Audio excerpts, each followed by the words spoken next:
A new video has just surfaced in the case against Casey Anthony. It shows George and Cindy's private investigator doing some snooping. Dominic Casey is seen poking and digging in areas where he believed he might find missing Caylee Anthony's remains.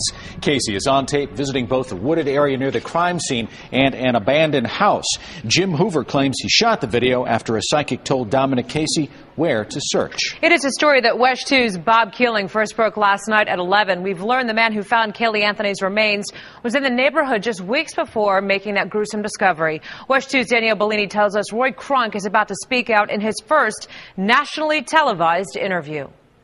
The public saw Roy Kronk for the first time on December 19th, a week after he discovered Caylee Anthony's remains. He appeared in a news conference, but we still haven't heard much from him. His voice you may recognize from the 911 calls when Kronk called in a bag near the Anthony home. I noticed something that looked white. But tomorrow, from Roy Kronk, we will hear more. There have been lots of people taking up lots of airtime on lots of shows, giving one theory or another about Roy, and he really decided that it was time to come forward and describe exactly what happened. Kronk is expected to appear in a nationally televised interview. The details aren't being released just yet.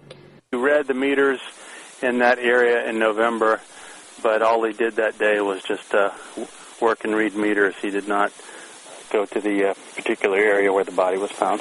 His attorney says Kronk called authorities August 11th, 12th, and 13th to report a suspicious bag on Suburban Drive, the same bag he believes held Caylee's remains, which he called in again on December 11th.